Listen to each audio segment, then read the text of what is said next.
Hello and welcome to Forever Rugby on Forever Sports. It is a Tuesday night. It is the day before the Springbok squad for the Australian test this weekend will be announced. Welcome back. It's the first actually news show we've done since about last week, Thursday, I think.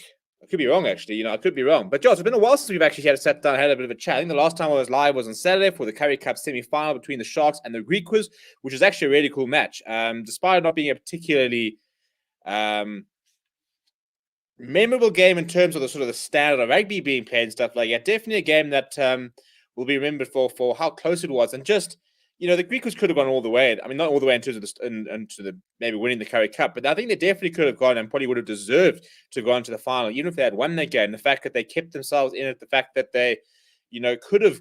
I mean, if certain other decisions, I think that they were there in and thereabout. But this week, all the attention shifts back towards the Rugby Championship with the Springboks back in action this week, Sunday, against Australia, with New Zealand taking on Argentina. So two very, very interesting games ahead this weekend. Should be really, really interesting, and very interested to see what you guys have to say about this weekend's clash. And I'm very interested to see the team that we're going to see tomorrow when it is announced at about 11:30 South Africa Standard Time. But please do smash like on the video. Let's start getting the chat going in the comments. TMZ note earlier said, can't wait for the vid. New Zealand has been dominating Wallabies off of poor decision making. However, I haven't seen a more dangerous backline in recent years from the Aussies. Very, very true. I'm going to talk about the fact that we've been so sort of set on New Zealand and so sort of focused on New Zealand that maybe we're taking Australia a little bit lightly. And I think I've probably been guilty of it a bit myself.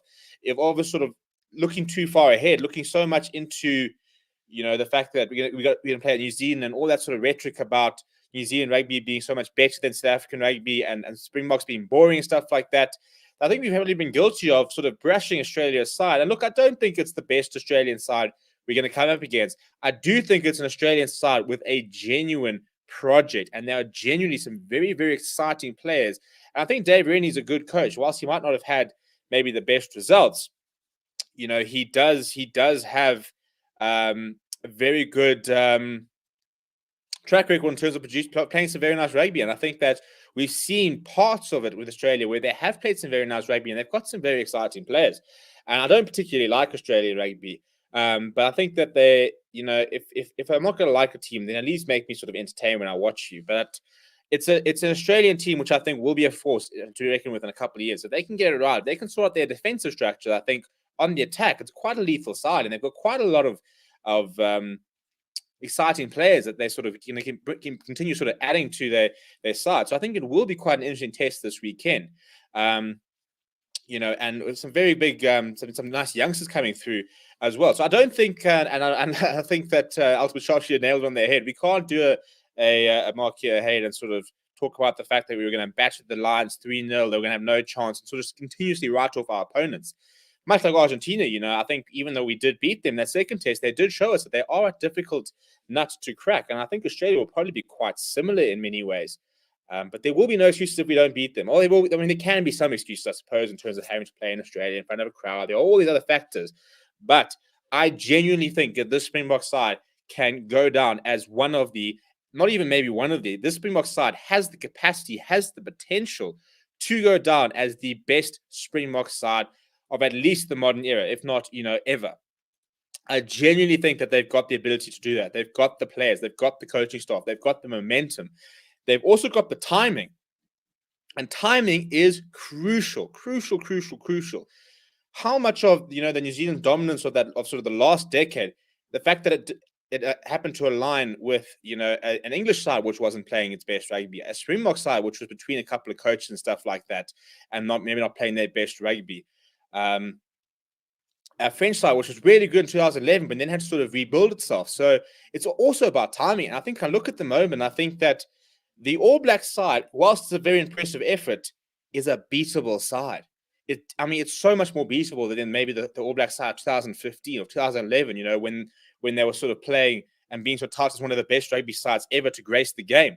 So I think timing-wise as well, we've also got a really good opportunity from in terms of the Springboks to really capitalize and sort of establish themselves as a dominant force in rugby, and sort of start laying down the markers and saying, listen, we are one of the best sides that has ever graced a rugby field. That's where we are. You need to start putting to us. You can talk about our game plan, but the results will speak for themselves.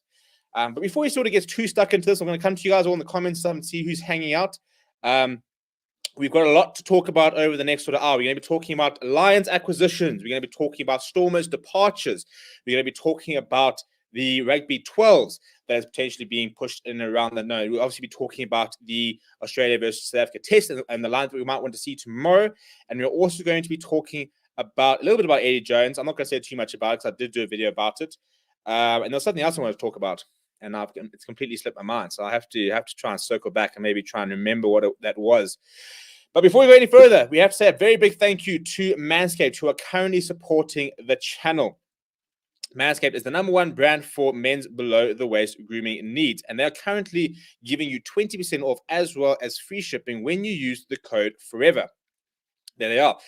So, who is Manscaped, you might ask? Well, if you haven't been paying attention, you haven't been watching it, Manscaped is the #1 brand for men's below-the-waist grooming. They've recently launched in South Africa. You can get your hands on the brand new Lawnmower 4.0, which is the latest in skin grooming technology. It has big features like it's waterproof, it's got wireless charge, it's got a little LED light, and it's also got skin safe technology. So you don't have to worry about nicking or cutting the crown jewels down there. So get yourself 20% off as well as free shipping using the code FOREVER on manscaped.com. The more you support them, the more they'll support us, the more content I can throw at you.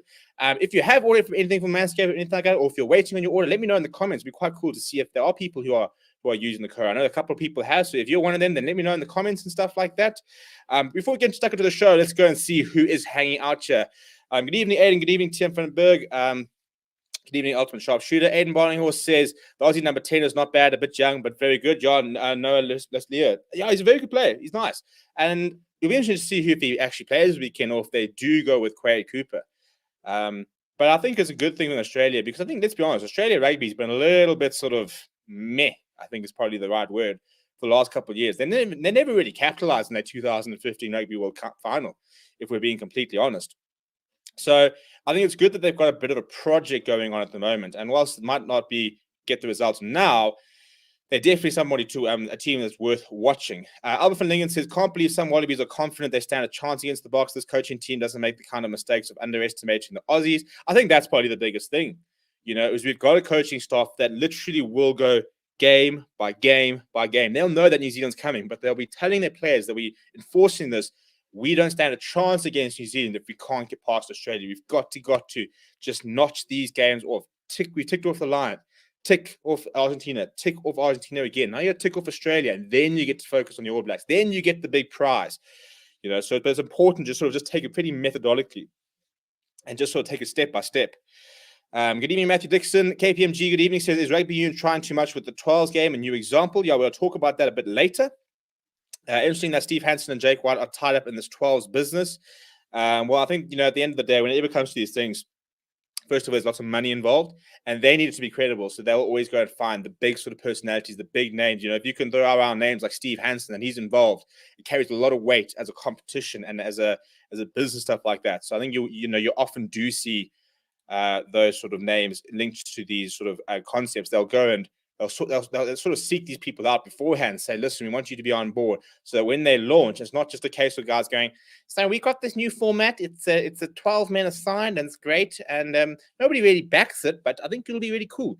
As opposed to if you can go sit there and say, right, we've got a new format. Steve Hansen's on board. Jay White's on board. We've got some big names. I think I saw Gareth Davies is quite keen on it as well. That carries a lot of weight. Or if you've got like big players, if you go and say, yeah, cool, Bowden Barrett's going to play it, Pete Steph the Toy's going to play in it, Owen Farrell's going to play in it, Finn Russell's going to play it. These very marketable players, they're going to be in this tournament. It gives the tournament a lot of merit. But we'll talk a little bit more about the 12s a little bit later. Ultimate Sharpshooter says, agree, All Blacks 2016-17 would have easily put 50 on the Aussies in Perth with that Aussie side. Australia will give the Boko time to experiment with players and get ready for New Zealand, but let's not forget the Aussie offense. Good evening, Grant Swartz. I really wanted to know who Stormers are signing. Yeah, I think John Dobson talked about 4 or 5 signings which should be coming in. He said he can't disclose anything at the moment, but that hopefully they'll be making announcements over the next week. So that should be quite interesting. Western Province have been really quiet since the semi-final. Yeah, look, I mean, I really enjoyed John Dobson's interview after the semi-final, and if you haven't seen it, go and watch it. It's something that, he's someone that you just want to. You want him to succeed because he's such a nice guy. He's so easy to interview. He's very honest. He's a very personable person, and I think that, unfortunately, I don't know if it's a case of he's not good enough or his coaching not good enough, but something has to change in that unit. But he really is a fantastic guy. I'd love to sit down. He's the type of person I'd love to just sit down and just chat rugby. Like, you talk about potential like watch along guests. I think John Dobson would be a fantastic watch along guest. But yeah. Cheslin says, hey, everyone watching from a very chilly George. Really excited for the up and coming weekend. I mean, we had summer last week, and I was talking about how nice it was. I was literally like, I was playing golf on Friday, and I was looking out at the course, and it was like blue skies, and I was sitting there thinking, this is summer. It's arrived. How cool is this? And then today, it's been a little bit chilly, so hopefully it's the last little sort of snap before we really head into summer. I'm a huge summer fan. Summer body, maybe not quite there yet, but massive fan of Summer Sun beers and all that. Coulson out for the final. Yeah, I'll talk a bit about him. Massive for the Bulls. Massive blow for them. And I feel really sorry for him. When I first read, I kind of assumed it was going to be an injury, and I kind of went, "Oh well, you see, we've been waiting for this." But it is a positive COVID-19 test, so unfortunately, he won't be playing this weekend. But look, I mean, the Bulls have got incredible depth. It is just such a pity that someone who's playing well and, more importantly, sort of managing to stay fit for this long will not be able to sort of put the icing on the cake this weekend. Hi, what time will the Springbok team be announced? It will be announced tomorrow at 11:30. We will be streaming the announcement live out over on Forever Rugby. So I'm gonna put a link in the channel, just in the chat there, to Forever Rugby. So we're desperately trying to get Forever Rugby up to 1,000 subscribers. So if you haven't gone and subscribed, please do go and subscribe. We will be streaming the announcement live tomorrow on Forever Rugby. It's not something we can continue to do for too much because we don't technically have explicit permission to do it. It's still a bit of a gray area. But there's the link for Forever Rugby. So please do go and go and subscribe to it. So we will be streaming it live tomorrow. Obviously, whilst it's being streamed live, I will obviously upload a video on Forever Sports, which will talk about the team and sort of who is in there and what reason and stuff like that. And then as soon as it finishes at the end of the game, it will be taken down tomorrow, and then we'll upload the full press conference here on Forever Sports. So basically, if you want to really enhance your rugby experience, you need to be on both channels, because we're going to be doing like full press conferences here, and then we'll do snippets on Forever Rugby. And the idea is that Forever Rugby will complement this channel and try and sort of work in parallel, so we don't sort of flood you with the same thing on the single channel.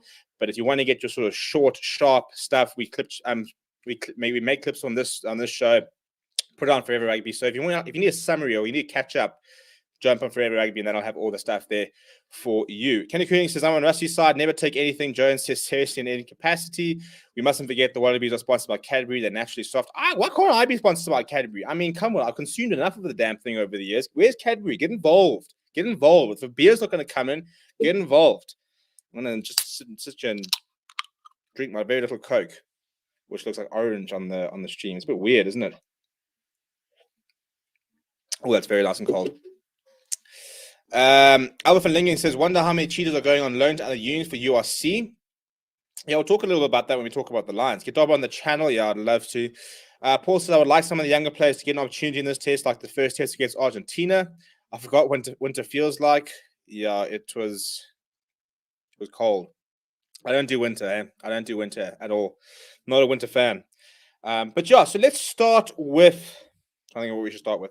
Let's start with the Springboks, and then we'll move on to URC, move on to 12 and stuff like that. So we will be naming our sides tomorrow. And in terms of what I would like to see, I think we need to go pretty full strength tomorrow. Look, Cheslin Kolbe is a big doubt, and I don't want to see Cheslin Kolbe named in the side tomorrow. If there is anything or a slight knock or anything like that, I don't think there's any point in taking any risk with Cheslin Kolbe tomorrow whatsoever. We've got Spear and Corsi in the wings. Literally. Excuse the pun, but literally.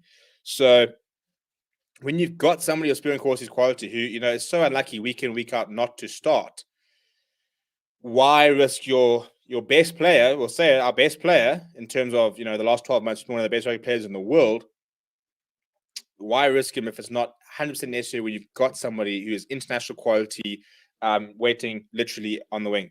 So I don't want to see Colby tomorrow, but apart from that, I think we will go relatively full strength. The big call, I suppose, is do you start Dwayne Vermeulen, who hasn't played a single minute of rugby since about June, second or third week of June. So, it is pretty much 3 months out of a single minute. Look, it is Dwayne Vermeulen. So I think if there's somebody that probably can play on from the start, it probably is him. And I think in many ways, some people like to start players after an injury because, it sort of takes a while sometimes to sort of get into the game. So, for example, if you come off the bench, stuff like that, and you have to try and sort of adapt to the speed of the game whilst other players are already there, that can also sometimes be a bit of an issue. So I wouldn't surprise me if we do start him and they tell him, listen, empty the tank and we'll take you off after 50 minutes. I think that's probably a safer option than keeping him on the bench and asking him to do a job if we're losing or something like that. And so, but I think that's a pretty big call. Apart from that, I think we're going to see a pretty settled side. I think the front row will be interesting in terms of who will start. I wouldn't be surprised if we see a Malcolm Mark start after the game he put in when he did start. Oxen Chair was part of the press conference today, so I think that's an indication that he'll be involved in the 23, as well as Damien Willemser, who was in the press conference yesterday.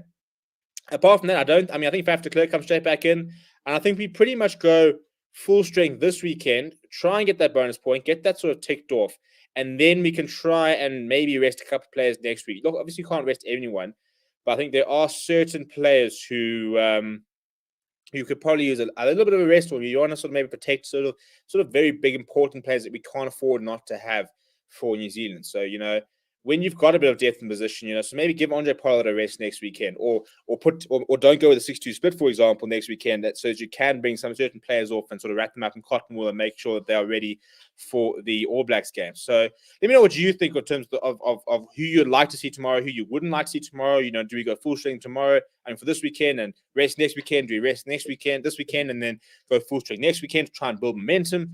Where we're sitting, what are we thinking about how we should go into this weekend? Paul says, I think Mr. Jones don't want to only bark at the car. Springboks, he wants the car to stand still so he can be on the wheels. Tiama Zadnot says 32-18 to Springboks. Pity it's in the morning, but will be massive. Looking forward to post-match interview where Ninaba will have to defend the box once again. What more do we have to do? Apparently, we have to do everything we've done, playing very, very pretty and easy on the eye rugby. And I saw a tweet. It was about the Wallabies, and I was talking about the fact that it was so good to see the Wallabies free-flowing rugby go and get them all those points over the last couple of games. And they definitely had a point. The Wallabies do play a nice brand of rugby these days. And they also lost against France, a second string France in the mid thing, and have now lost 3 on the trot against New Zealand and been pummeled. So at the end of the day, if it's winning, you stick it, and we just have to keep riding the criticism. To be honest, I really don't care. I do not care. Albert van Lingen says we don't need to risk Colby. I agree. I think Ninabo will challenge his players to prove a point by not allowing any Aussie tries. I mean, we just don't concede tries, is it? That's just we don't do that. That's not what we do here. That's not what Jacques Ninabo does. This team has become so good at just not conceding tries. Brad McGee says Fussy start. I don't think Fussy will start, and I'll tell you why. He's mostly played on the East Boys. He has played on the left wing when he has played. So defensively, you need to be very, very solid if you want to go onto the right wing. Given the fact that your number 11 is probably is usually a sort of out and out finisher, because obviously it's a lot easier to pass left. You naturally pass left and we can get the ball out quicker and you have more space and stuff like that. So 14 obviously has got quite a big defensive role. That's why we had the likes of a JP Peterson back in the day.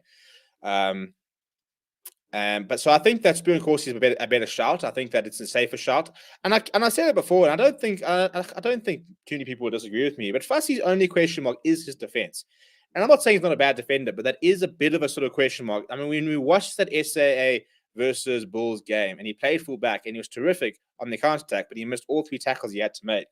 So that's sort of the only issue. So that's why I probably wouldn't put him out on the right wing ahead of Chisholm Colby. Why would we not play Spoon Corsi is my question. Why would you not play Spoon Corsi?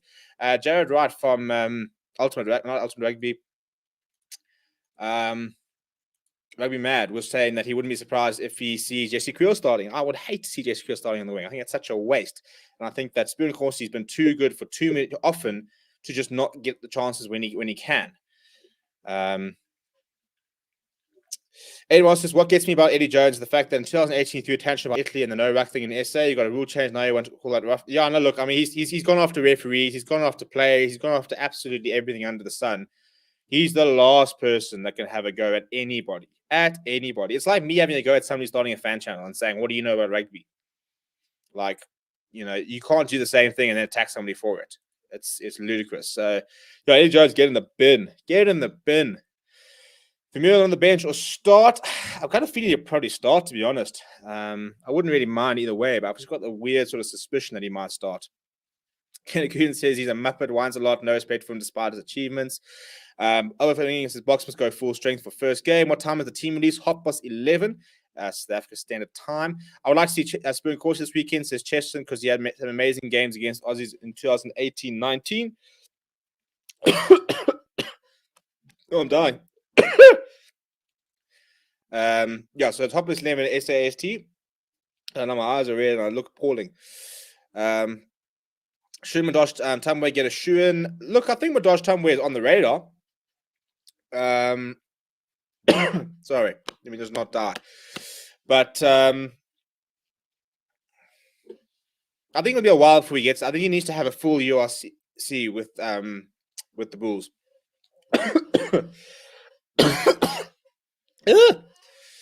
Compose yourself. Breathe. We're good. We're good. I promise you it's not COVID either. I don't go anywhere to get COVID. My last time, yeah, look, I think there are a lot of players who have played very well in the Currie Cup and very well in Super Rugby and locked and stuff like that. What I will say is I would like to see these players then have a really good URC. I'm talking about players like Evan Roos. I'm talking about players like Werner Kok at outside centre. I'm talking about players like Madosh Tambwe, like a Zach Berger, like a Ruan Nokia, even to a certain degree. There are a lot of players who have been very good on the local scene for quite a while. Can they do that against international quality? It wasn't really fair what we saw against the British and Irish Lions because there was such a big depth and quality. But that kind of sort of showed you the fact that our local rugby isn't probably at the standard we'd like it to be. And whilst it is improving, I mean, the defense this last Currie Cup was a shambles. It was actually atrocious, almost shameful in many degrees. So if if those players can continue to do that on the URC playing against proper teams and being able to travel and stuff like that, then I think these players start walking into teams. I think there are lots of players on the radar. Because we haven't really seen Madosh Tumwe in the form he's in now, especially defensively, do that in the Super Rugby for the Sharks, for example. We haven't seen Evan Lewis in a Super Rugby or a URC. Same as Ruan Nokia, same as a Zach Berger. Same like Johan Krobela, got called up based on his form, but even him, somebody I'd like to see more at URC level. We need to make sure these players are playing at the top level, and then you can say, right, we can slot them into the box. And I'm not just trying to say that. I'm not trying to sort of downplay the impact that some of these players have had. I just want to see them play proper opposition and in challenging conditions and with crowds and where the conditions and everything I get are all up. I want people to stack the odds and say against the odds, Evan Roos was tremendous. Against the odds, Madosh Tumwe was scoring tries for fun. Against the odds, Ruan Nokia was topping tackle charts. Against the odds, Werner Kok was the best outside centre in the URC this week. I want to see sort of those sort of things happening before we start talking about going into box squads and stuff. Brad McGee says split the team and balance between first choice and up and coming for both tests. South Africa Simplified says Tumwe is not consistent. Well, he's bringing a lot of consistency to his game, which is why I think he's suddenly on the radar with a decent shot, for honest. There also is an issue. I mean, I'm not even sure if he's South African yet. I think he is. I think he is eligible. Don't quote me on that because I could be wrong. I know the Tutukas are both currently not eligible because South African Home Affairs is South African Home Affairs. So, we could have 3 sevens ruled out tomorrow and Vince Tutuka can't get called up for the box squad while he's currently injured. So that kind of takes care of itself. But even then, they don't have the citizenship sorted. Eden Barney also says, what gets me about Eddie Jones is that in 2018, he threw a tantrum about Italy. I think I read that before. Yeah. Cheston says, I agree this will also give us a chance to see where we are in terms. Not sure if Tumwe's citizenship has been sorted out. Grant Swartz, exactly. Tim Vandenberg says, want to see Vermeulen have a man-of-the-match performance. Brad McGee says, Spur is very underrated. Probably the most hardcore and committed finisher in the game. No fear. Makala Smith says, what happening with RK Snyman? Is he still injured? I don't think he's injured. He didn't go over because of personal reasons as opposed to physical reasons. So I'm hoping that he should be. Look, we're not going to see in the Rugby Championship. That's not that much we know. But I'm hoping that we will hopefully see him in the URC very soon for Munster, and that we will see him at the end of the tour. I'm hoping that if he's not going to feature now, send him back to Ireland. let him go and sort himself out and get a full URC going. Aidan Barney also said, I went to school with my Dosh, strong guy. I think Pepsi will do well in URC. Yeah, I agree. I think Pepsi Buthelezi is one of the many number 8, one of the sort of standard number 8s that we're seeing coming through at the moment. Aidan Barnes for Spoon, of course, he honestly deserves more starts. He's a really solid player. I'd love to see Devin Williams go to the Lions and Scarra into Benny. Well, look, I think Scarra into Benny is about to become the first choice hooker at the Western Province. Him and Andre Hugo Fenter will probably sort them out, so I don't think he'll go anywhere. I'm looking more at realistically, I'm looking at Kieran van Vuuren, because I think that he's someone who could be available, given the fact that Faison Barton and Bongi Manami will probably be the top 2 hookers at the Sharks. Dreaming wise, I'd love to see the Lions go for Joseph Dweber. Maybe a scrum off from the Bulls or the Sharks. Yeah, well, we've got a poacher. Well, so I heard, somebody messaged me on Instagram, I can't actually remember who it was, and was saying that apparently Chris Hollis and potentially Stefan Ungara could be moving to the Lions. I don't know how we are not going after one of the Sharks scrum offs. They've got 3 scrum offs who have been in the flipping box squad this year. So, he's got. One of them has got to leave, because you're not making the Springbok squad by being the 3rd choice scrum off at the Sharks. No chance. So between those 3, look, Jaden Henderson has been out for a while, which will suit the other 2. But yeah, I think one of them probably has to go. And where they go, you've got to go to the Lions or the Stormers. Paul de Vet and Gardner are similar. Good players, but I think that, the other 3 are better.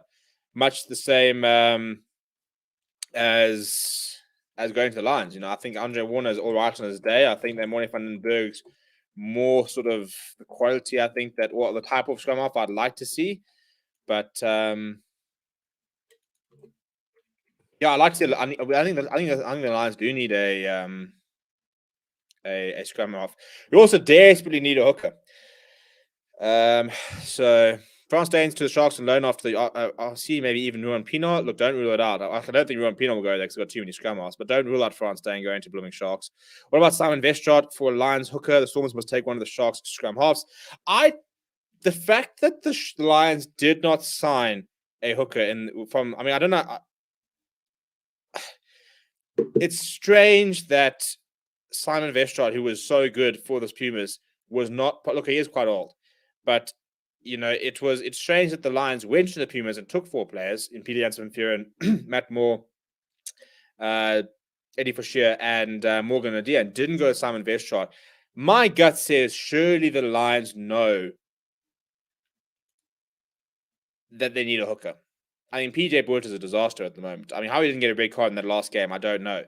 But you got Jakob Visagie. After that, you got PJ Boert too. And I think PJ Boert is out of his depth at the moment. I don't think he's ready. After that, you're going really young, in the likes of Morne. It was Morne Smith. Not Morne Smith? Morne Brandon. So I think there's absolutely no depth whatsoever at hooker for the Lions. They've got to go and find a hooker. And the fact that they didn't get in Simon Vestrad means I'm hoping that they will. They have to bring someone in. There's no ways we can go into the Rugby Championship with our current hooker stocks. So I personally will be throwing money at Joseph Dweber.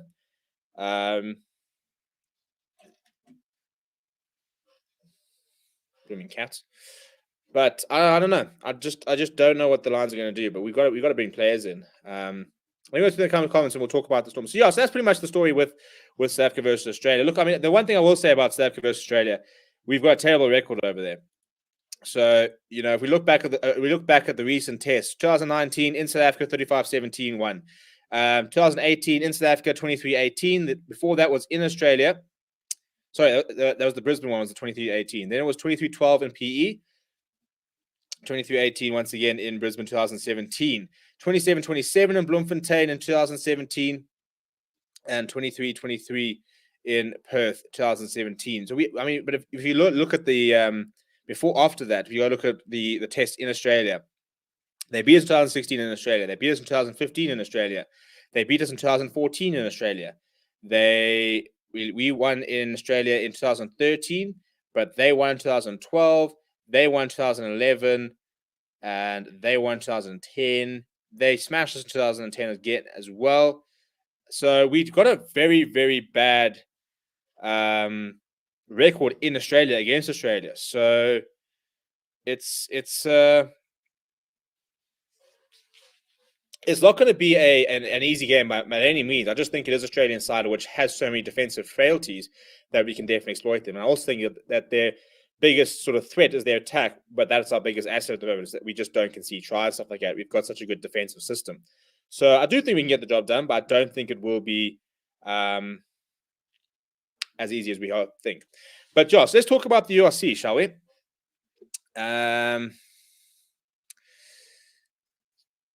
Shasta did Ruan Pina. Ron Swart says Grant Williams need to come back home to Western Province. Kevin Kuhn says hopefully the URC entices Bok players back from abroad. I want to see my Munster take on the best SA has to offer. I'm hoping so.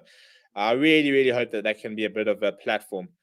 I would love to see more of Pumzile and Matt Gondwana. He's a solid player. Yeah, he was one of the players who I said at the beginning of the year. I did a video on players who I think deserved to move to a bigger unit. I named him as one of them. He's a very, very nice player.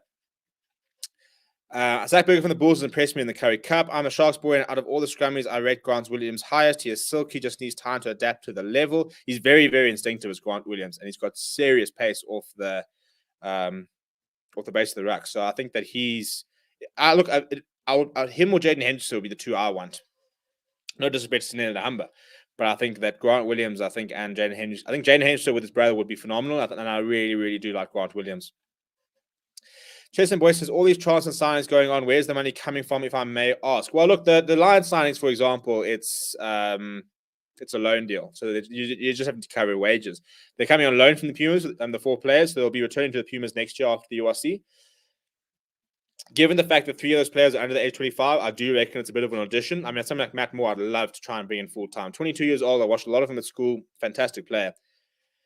Albert van Lingen says, I don't know who to support in the URC. I'm a cheater. Maybe the Lions. Come to the dark side, mate. We won't have a good time. Results-wise, we'll have a good time, having a good laugh. It'll be entertaining, if nothing else. Back the Lions shout. PJ looks lost. Jaco Saki is too inconsistent. Should we expect many South Africans in the stands? Talking about this weekend, I hope so. I hope that they come out in their droves or as expats. But, yeah.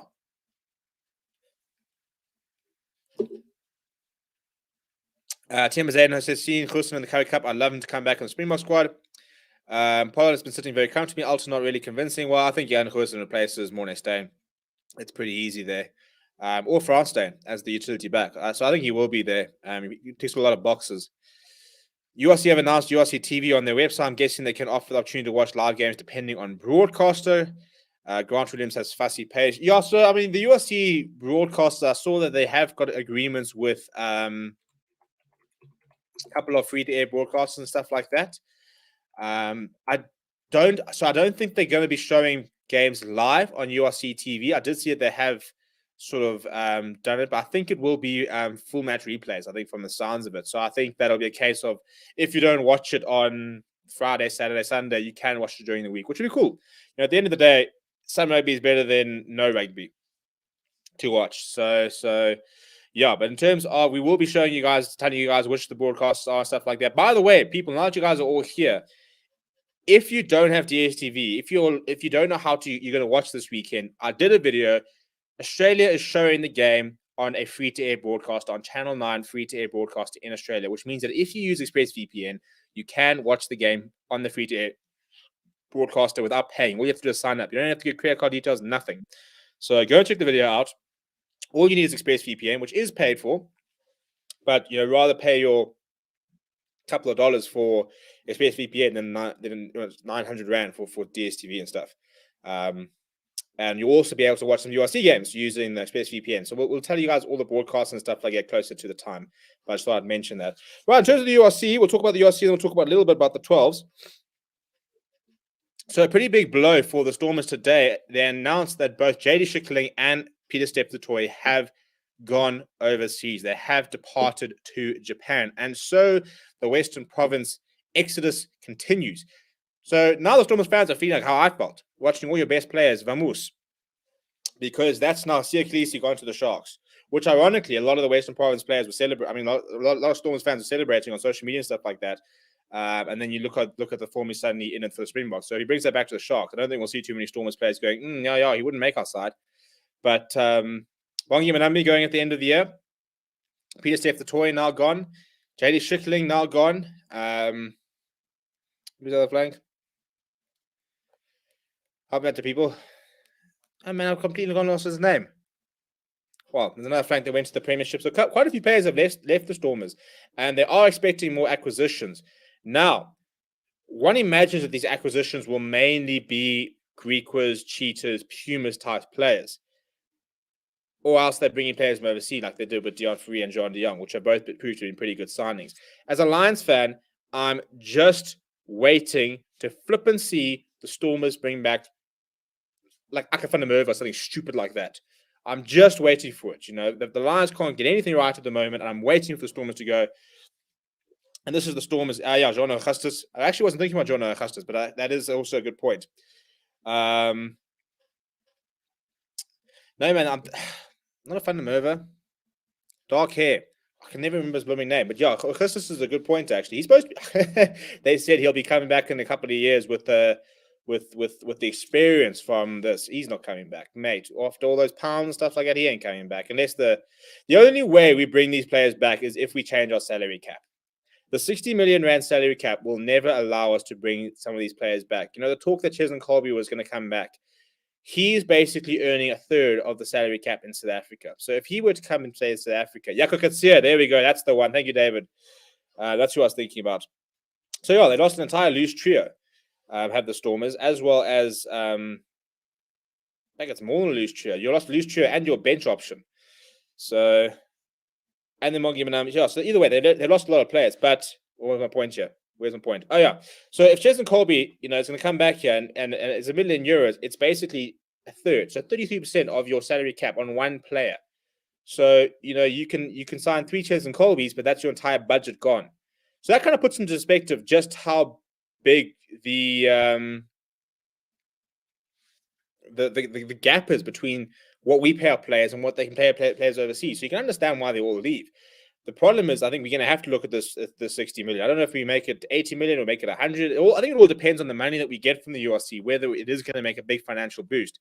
But if I'm telling you right now, if there is an extra 20 million or 30 million rand coming into the union, just put that into your flipping wages. Let's bring players back. Rassi Rasmus would like to see it, especially those Japanese players. Rassi Rasmus, I'm telling you right now, if you sat him down and said, Rassi, where would you like Peter Steph to be playing? Japan or South Africa? He'll say South Africa every single time. Top 14 Premiership, they can go play there. They can play for Munster. They can be in the URC. The Springbok setup will not want players playing in Japan.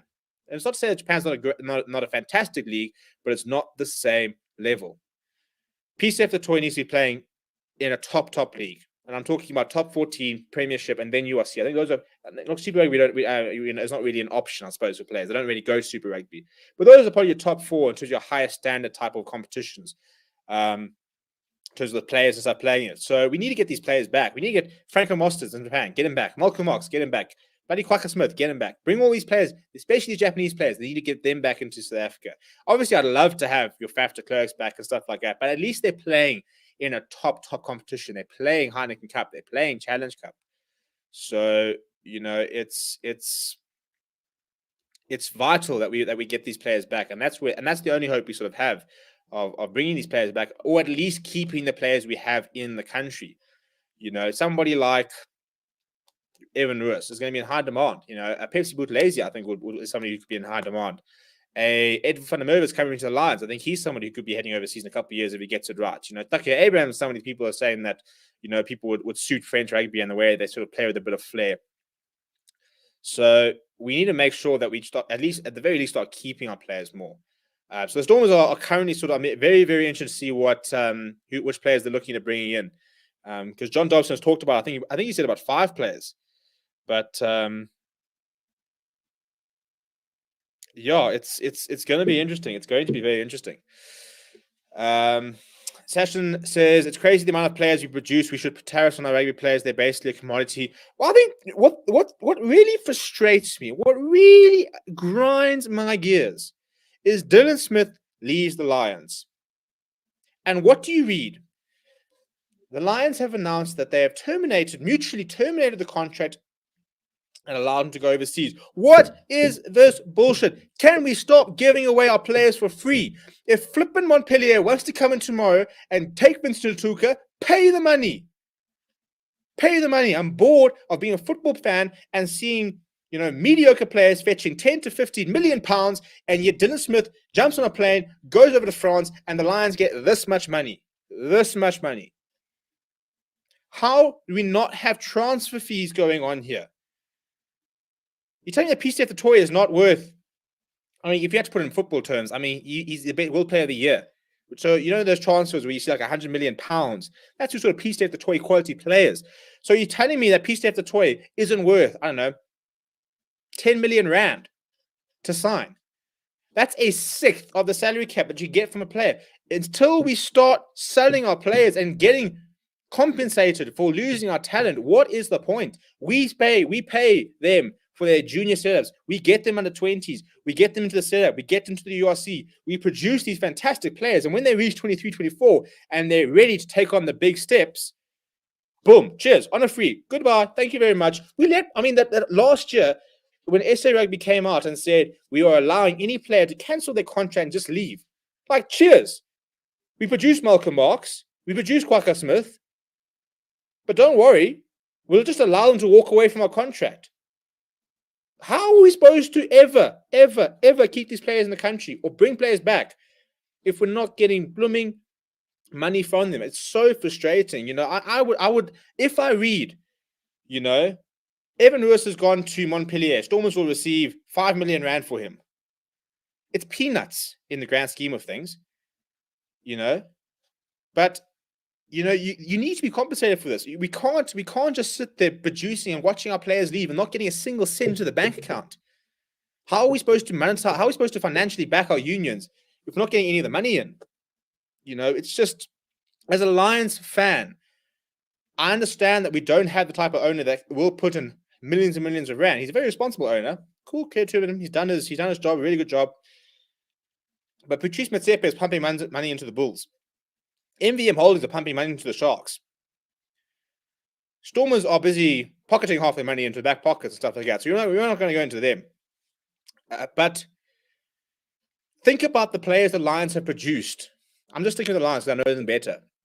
Think about the players the Lions produced. Franco Mostert left. Faf de Klerk, Aka van der Merwe, Malcolm Marx, Kwaka Smith, Ruan Ackerman. Corners Sons just left. Rohan Janssen from Rensburg. Who else am I missing? I'm missing lots of people. Dylan Smith's gone overseas. So you think about all these players. Ruan Andrea left. Jaco Creel left. Think about all those players who have gone overseas. Imagine every single time you're getting $1 million or 2 million or 3 million rand for them. It's like 15 to 20 million rand we could just put in our bank account and actually use that money to then go and say, right, we sold Malcolm Marx for 3 million rand. You know what that means? That means you can go and pay someone 1.5 million rand for 2 years or 1 million rand on a 3-year contract. You can go and say to someone, listen, cool, we can put you on 1 million rand a year or 2 million rand a year. Unless you have a Bok contract, I think you earn like 70 or 80,000 rand a month, if not less actually. So, if you're selling a Malcolm Marx for 5 million rand, you can go and put that 5 million rand to bring in a couple of players, bring some players back here and stuff like that. It's ludicrous that we just don't have this financial structure. As a football fan, it's so weird to see, not even a football fan, look at the cricket. Look at the money in the cricket and the players that they are pocketing for IPL and stuff like that. And yet there's no compensation when we lose what could be a potential future player of the year. Cheslin Colby goes to Europe and becomes one of the best players in the world. Piece of the toy has just been bought from the Stormers. He's left the Stormers. He hasn't been bought because they couldn't match his contract. That's the biggest thing. A former world player of the year. We're talking about like a Neymar of rugby, which is a really bad example because Peter Steph's toy is tough as nails and Neymar is quite the opposites. But, that sort of quality player has just walked away and they've not paid a cent. Now, sometimes there is compensation. I remember the Lions having to pay, how much was it for Carly Sade? It was actually quite a lot of money. I was almost quite surprised. So there are cases where we do get money for them, but it's peanuts. It's peanuts. If we're going to produce all this quality and lose it, at the very least, get some money for them. Every single year, I hear the Lions have extended this contract by 1 year. What do you mean 1 year? Tie these players up. 5-year contracts, 4-year contracts.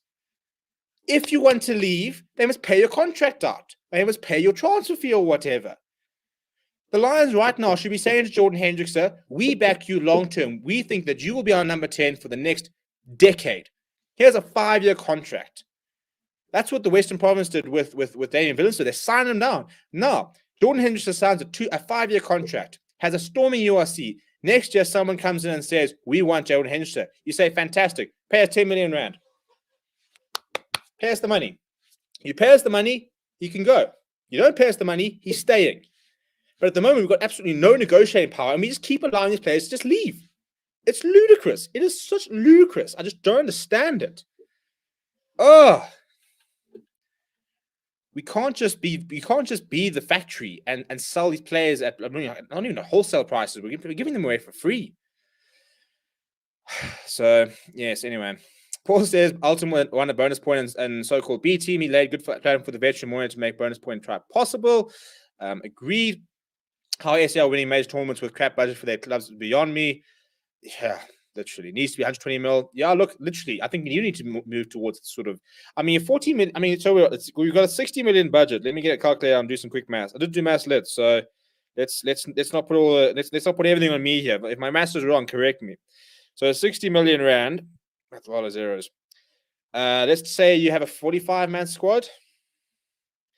You can basically pay a player on average 1.3 million rand a year. That's what you can pay every single player. Now, obviously, some of them will earn less, some of them will earn more. Which is divided by. So what do we say? 45-man squad. I think it actually is a bit less, to be honest. So that's that divided by 12. So it's basically you're earning over 100,000 rand a month. I think it's your time to get back into rugby, eh? So there we go. So you're earning 100,000 rand a month. You're between sort of hundreds. Some of them are getting paid a lot more. Some of them are getting paid a lot less. How are we supposed to tell Cheslin Colby to give up what is currently? I'm not going to lie to you. So I'll do the conversion right flipping now. We're going to say, listen, Cheslin, because you're paid short. Now, by the way, this is without your Bok contract, eh? So that's just your Lions contract or your Bulls contract or whatever. Now we're going to say to Cheslin,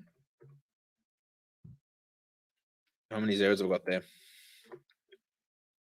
Listen, Cheslin, we think you should come play for the Sharks. We can offer you R1 million a year. Fine. He's a special player. We can offer you 3 million rand a year, 4 million rand a year, 5 million rand a year. And he's going to say, you know what? Let me give up my just shy of 17 million rand. Obviously, there's tax and stuff like that. But let me just, give up my 17 million rand contract over in France to come play at Sharks for shits and giggles. Let me just give up 10 million rand, 12 million rand. For what? Get the money in, pay the players better, keep them in the country. And I'm bored of the excuse of, but the rand. Your average PSL player gets paid. I actually want to try and find out. I saw an article about this. Yeah. So so this is the PSL, by the way. The PSL has 16 or 18 teams these days. It doesn't have 20. It has, maybe it has a 20, 16 teams. So the PSL has 16 teams. And have players who are paid 250,000 rand. I assume this is a month. Yeah. So I think there's an article over here. Look, I don't know if it's right or not, but it says that the average player salary for the PSL is 100,000 rand a month. So 16 squads of about 20 to 25, they can be paid 100,000 rand a month, but we've got 4 teams and we're paying our players similar amounts. We're talking about the world champions. We are the pinnacle of rugby at the moment, and this is what we're paying our players. It's no wonder they're leaving. And until we sort out our financials, it's not going to change. Why are we not getting external investors? I mean, I think that the Western Province were offered like 60, I think it was like 60 million rand to buy them. You talk about like £1 billion deals for football clubs. As the Lions, why are we not going to Abu Dhabi and get ourselves a shake? Go and find someone and say, listen, don't you want to just drop £1 billion into South Africa rugby? I mean, these people, we were talking about people who are like billionaires, like in pounds. So, we need to get external investors into this country. We need more money. We need to keep our players. I'm bored of seeing our best players playing in the Premiership, which we don't get on SuperSport, and I must rely on articles to see how Faf de Klerk's playing. Keep our players in the country. Come now. But yes, Sachin says, even if we don't have a cap, there's no way South African unions could keep up with the Japan, America, or European unions. Well, not now, but we need to move towards it. I don't think Major League Rugby will be a factor in player drain for a while yet. I tend to agree. Is the URC financially better for SA than Super Rugby? I think so. I think, first of all, I think our agreement is better in terms of the way that we'll get rewarded. And also, it's pounds. You have pounds and euros hitting the accounts. We also, you got Heineken Cup, you got Challenge Cup. There has to be. For me, I don't see how there can't be more money involved in it. That's the reason we're going there. There has to be a much bigger must be financially bigger. Also, we're now going to be seen by British, Irish, Italian, Scottish, sort of companies and stuff like that. Get them involved. I mean, having Emirates was really cool from the Lions, but why can't? I mean, let's get some external sponsors to come into South Africa and say, right, I want to sponsor the Bulls at £1 million a year. A couple of casual, so 20 million rand a year or whatever. Let's get these big ones getting there. Let's get the money in there. Dobson said 7+ new signings.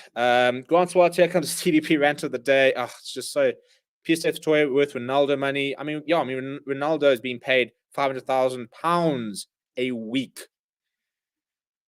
And we're talking about rugby players who are being paid 100,000 rand a month. Just put that into perspective. That cola kicking in, I actually have a bit of I need to refresh now. You're right, Stephen. Rugby is professional now, so they need professional business decisions. Ricardo Smith says Lions need some top experienced players overseas. USL unions deserve compensation. It's basically a player draft within going overseas now, literally. Eden says, preach, Stephen, preach madness that we can't. We can let players go for free. We got to get Stephen SRB to organize domestic rugby. Grant Swaz, please let us not talk about Western Province finances. Your RIP. Won't be surprised if they snatch Evan Russ. It's a market to exploit. Sorry, and the unions have a lot of catching up to do. Evan Russ is a great talent. We're spoiled because we produce quality players in every discipline. Such as even Lighty's growing up wanted to play for foreign clubs. Now it's the first. I mean, I think Chris Clutie was saying that. I think he went to play in like Sri Lanka or something stupid, and he basically said to any youngster, if you get an opportunity, go overseas, go get the money, go and get the. You earn more playing like club rugby at in the UK than you can at like the Greekers and the stuff like that. It's ludicrous.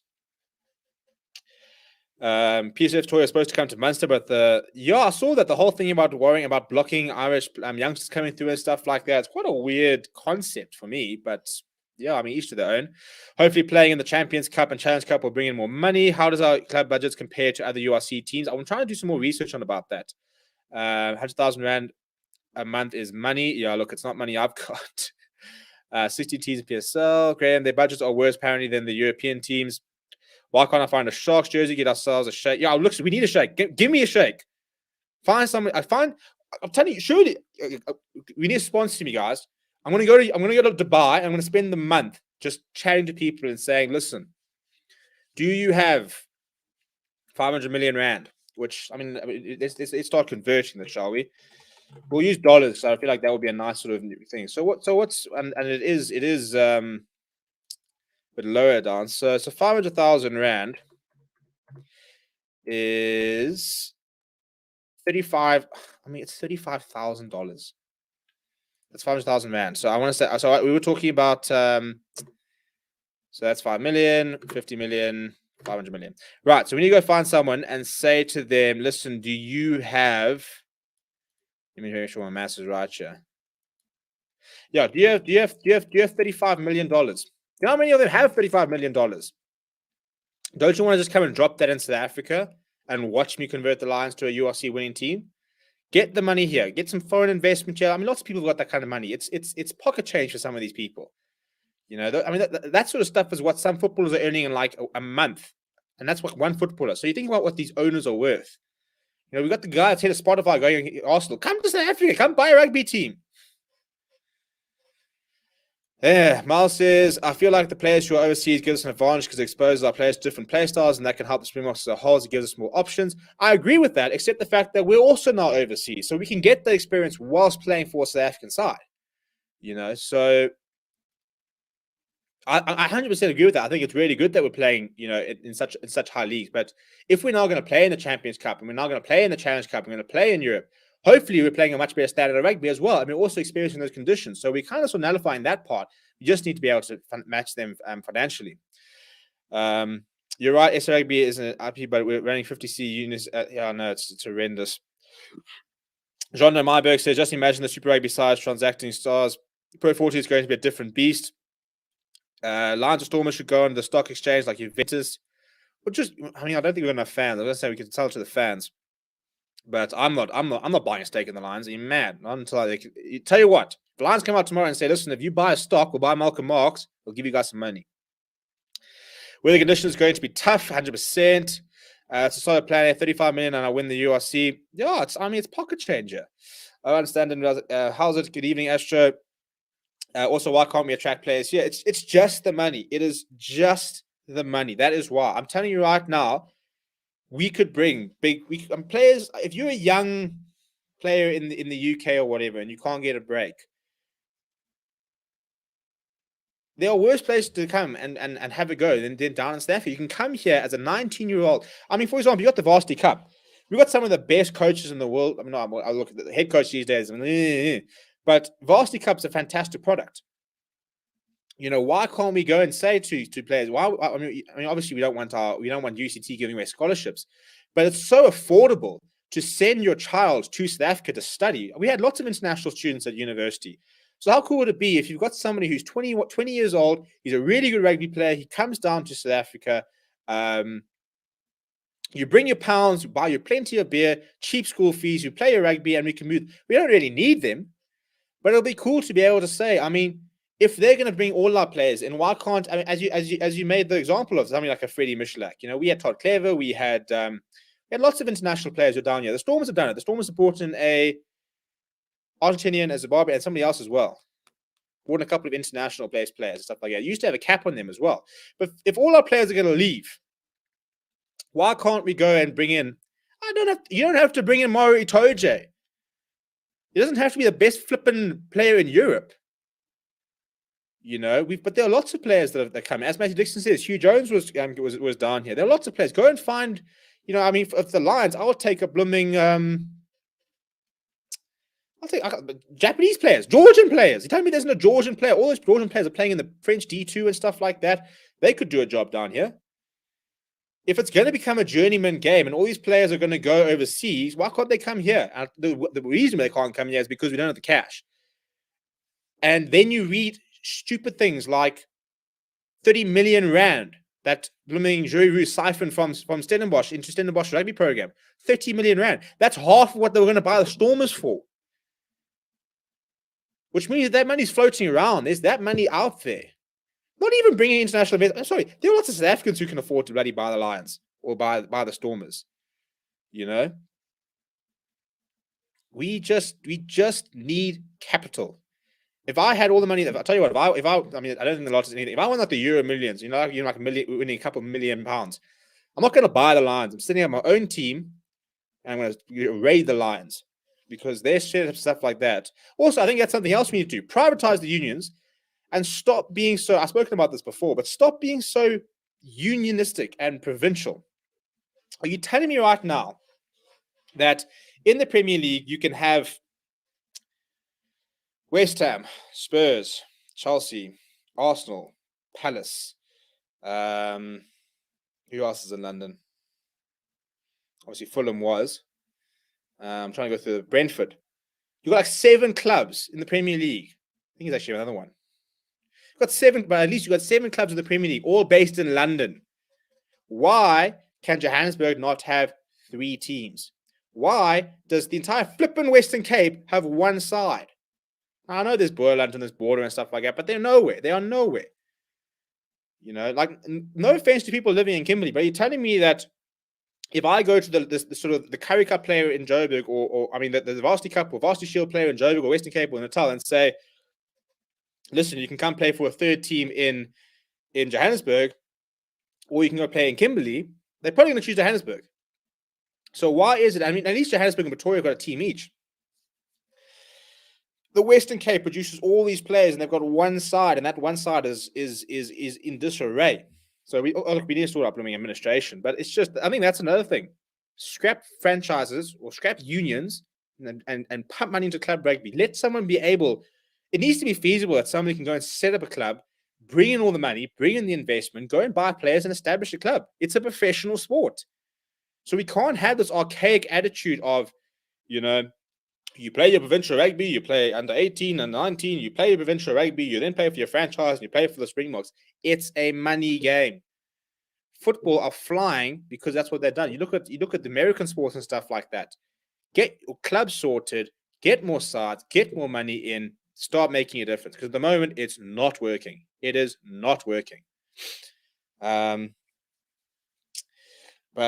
yeah, so David says salary caps: Wales 5 million, Ireland 6.6 million pounds, Scotland 4.2 million pounds, SA 3 million pounds, France 9.1 million pounds, England 6.4 million pounds. Well, there we go.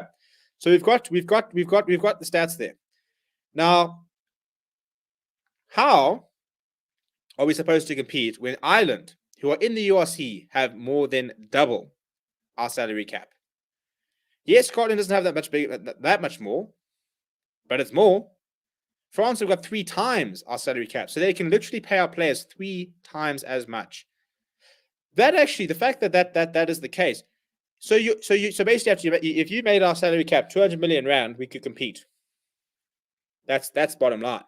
In which case, that's what I think we need to get to. I'm not saying you're going to go overnight, but from 60, double it.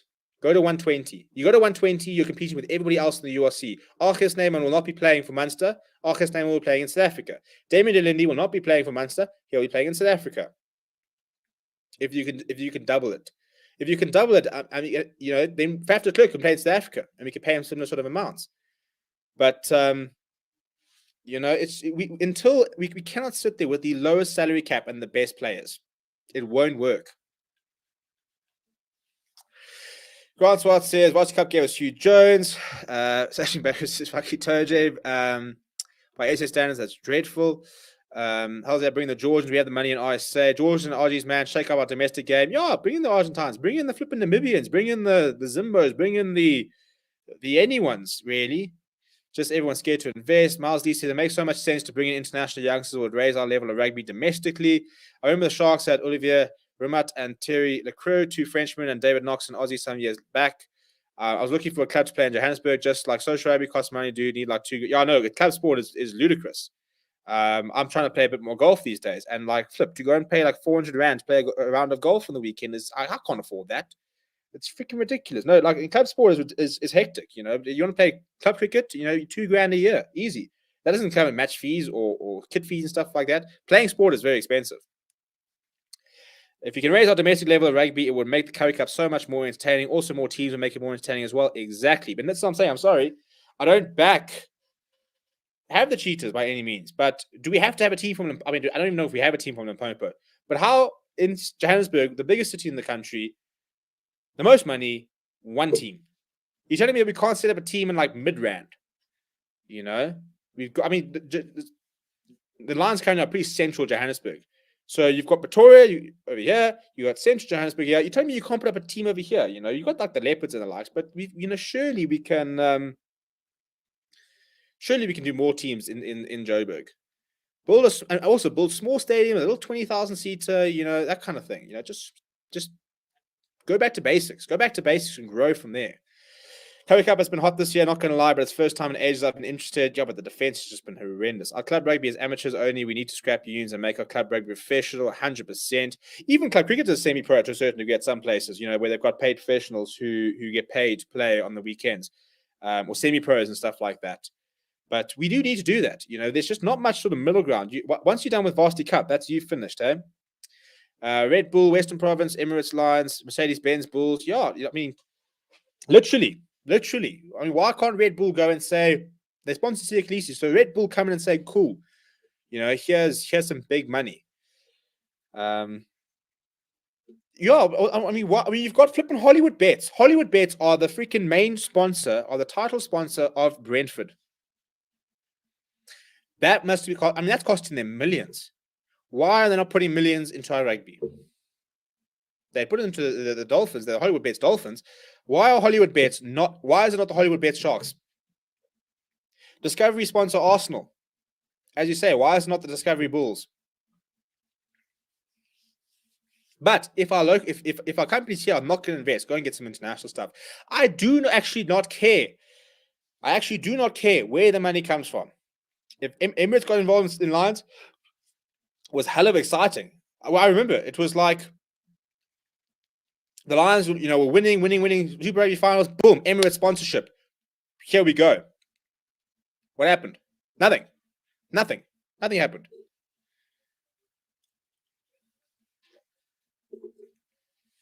How did nothing happen? I was actually thinking today in the shower.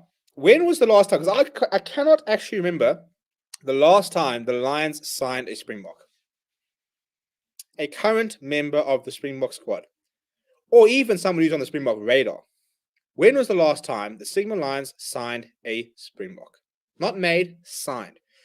So somebody right now on the 45-man squad, when was the last time the Lions announced somebody that was currently in a South African squad? I can't tell you. I literally cannot tell you the last time it happened. It's bizarre. And that's ludicrous. How can that be a thing? The Lions do not currently have a single player in the Springbok squad. Nor will we sign anybody in the current Springbok squad. It's ludicrous. John Dion says sponsors chase winning sides. Scruff Puppy says South African rugby going downhill. Why would companies invest in South African rugby? Well, I suppose it's two ends of the stick, isn't it? Because on the one end you've got the unions, which are a bit of a mess. The Western Province mostly, but the Sharks and the Bulls, I think they're about to explode. But on the other end of the stick, you've got the Springboks, who are the world champions, beating the Lions. They are one of probably the most commercially valuable rugby setups in the world. So if you can sort out the SA Rugby administration issues, why should we are a breadbasket? We are the rugby breadbasket.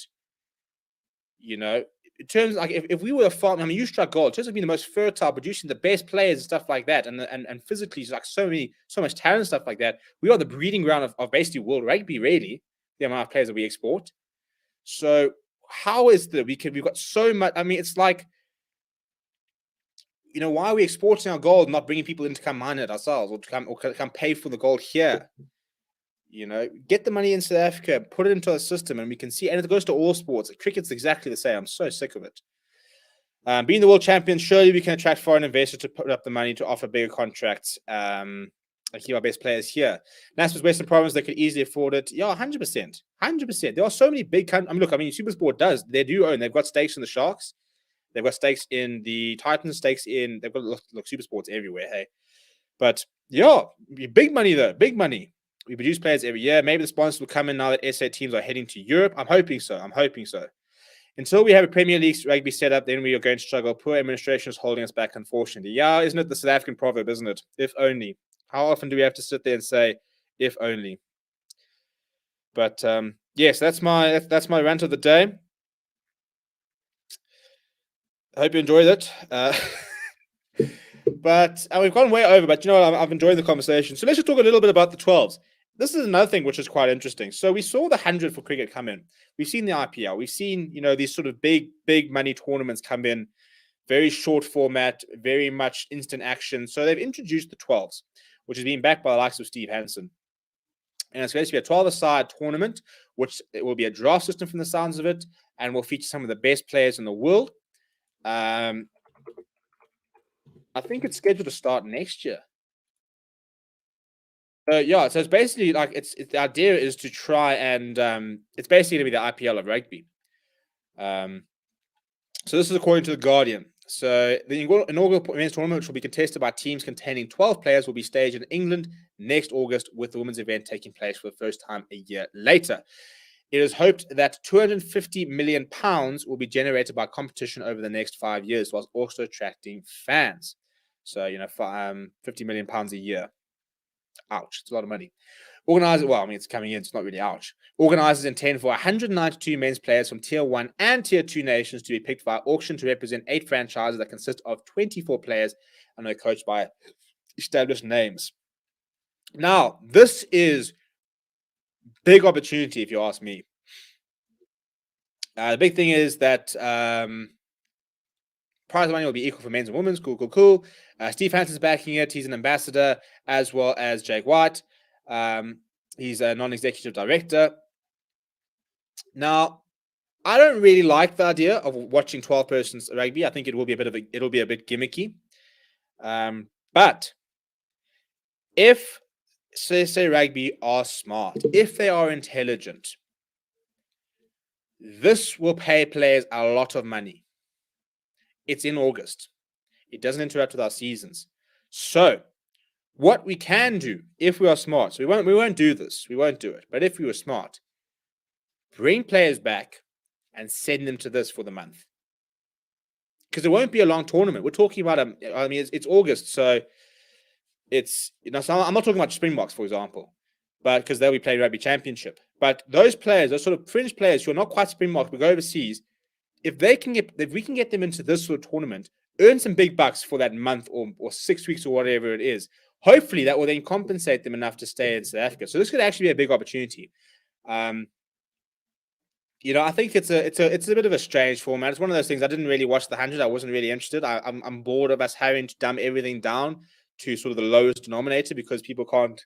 I mean, Test cricket to ODI to T20 to the 100.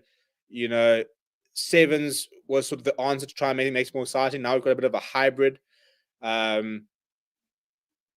Football, people are saying that people don't want to watch a 90-minute football game. I love a 90-minute football game. Stop changing things that aren't broken. But this is an opportunity, I think. I think that's the biggest thing I thought. I think I don't care about the format. I actually don't care about whatever they're going to do. If we are smart, get some of our better players who are not quite Springboks into this so that they can stay in South Africa. Get somebody like a Evan Lewis to go and play here, earn the big bucks, come back to Western Province. Get somebody like a Vincent Tuka, who I think they'll both probably be playing the Springboks. But get those sort of players now into there, earn their money, stay in South Africa. We need to use this as an opportunity. So if SA Rugby are smart, they'll be quite close to this, and they'll be trying to make sure they can get their players. It's a bit like the cricketers, If you've got an IPL contract, you don't need to go and play county cricket. You don't need to take a Colpack deal. You're earning some big bucks. You can stay in South Africa, you can play your cricket here, and you can still earn quite a lot of money. So I think that's probably the biggest thing that I took away from this. That's a big opportunity for us to try and maybe sort of find a bit of extra cash that we don't even have to pay for. We literally don't have to pay for it. If Evan Lewis wants to go play for 6 weeks, they'll pay everything. They'll pay him big bucks. Cool, fantastic. You have a great time. And afterwards, you just pop back into Cape Town and you get ready for the URC. So I'm hoping that we sort of jump on it in terms of that, and we don't just sort of go, "Ooh, no, we don't want to distance ourselves away from that," because it will happen. It has got money in it. Do I like it? No. Is it an opportunity? Yes. Should we be taking an opportunity? Definitely. So I'm interested to see what happens there. Look, I said I don't think the format really excites me. I think we're just trying to dumb down things and take away. You can't just take away. You can't. At the end of the day, there are aspects of every sport that you like and that you won't like. You cannot just sit there changing everything so that you can only get 80 minutes of everything you like. Because if nothing else, you kind of we've seen it in the Currie Cup. Seeing a nice try scored is fantastic. Seeing 12 nice tries scored over 80 minutes, it gets a bit boring after a while. So what makes a nice try so much better and so much more enjoyable could be the 5 or 7 or 8 minutes of slugging and scrums and lineouts and really hard stuff beforehand, which then becomes sort of a predecessor, or an opening or like just sort of like a beginning before you then have the reward. You can't just have the reward all the time. And that's always my issue with the formats that go shorter and shorter, is that it's packaging those exciting moments and making that the only part of the product. It's like eating your dessert, and you've got like, or when you eat a nice meal, and you've got the different parts that you really, really like, so, you might have burger and chips, and maybe you really like chips, or you wait for the burger or whatever. But you can't just remove the one and just package the other and expect that to be as exciting. You got to be able to complement it. So I'm not a big fan of it as a format. I'll give it a go. We'll probably cover it next year if it gets big enough. Maybe they can pay us some of that 220 million pounds. We'll take one. We'll take 100,000 pounds. In fact, I'll take 10 pounds at this stage. In fact, give me £1 and we'll cover it. But yeah, I think it should be. It's an interesting concept. And I think SA Rugby would be silly to not investigate it and try and see if they can get their players into it as a potential revenue stream. Miles Lee says, I really don't like these shorter idea games, T20 cricket, sevens, etc. I've always enjoyed the traditional formats. I don't mind sevens. I think seven, but I treat sevens as a whole different sport. I think it's like a whole different sort of sport. I don't think it's got anything to do with 15s. We'll be mad into South African Rugby League. These Oz on Mulhay, they literally try to get the ball and run straight into each other. Yuri says, I watched 10s on ESPN a few months ago. It was okay. John Looks says, attention span of the new generation is shorter, hence the introduction of shorter formats. Look at the success of TikTok. Yeah, 100%. And that's why it's frustrating for us who, I'm a little bit sort of bridged in between because I'm not quite the older generation, but did sort of grow up watching it. 12's not sure about that. John says, I'd rather watch touch rugby like Eddie Jones in English. They hate the concept of subs. I also prefer traditional format, even Test cricket. Oh yeah, like you can't beat Test cricket. Eh? But John Jones says the 100 was based T20 cricket with a few changes. Wasn't a big deviation from T20 cricket. The T10 cricket, however, is shocking. Yeah, I agreed. But I'm gonna call it there because we've been going for almost an hour and 20, which so I think this is probably the longest live show we've ever actually done. But it's all thanks to you people making the conversation good and fun and stuff like that. We will be live on Thursday. We'll be chatting about the Springbok team, which will be announced tomorrow. And then hopefully we'll have a big announcement on Thursday as well for the channel. Please do go and check out manscaped.com. Thursday is the last day. You can get 20% off as well as free shipping using the code forever. So go and use it right now. Again, we're going to try this again because I need your help. We are desperately trying to get Forever Rugby up to 1,000 subscribers. And I think most of you have probably already subscribed to Forever Rugby.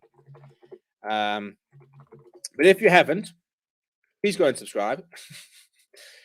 It's like it'll be so mad if we can get this channel up to like my goal for this year.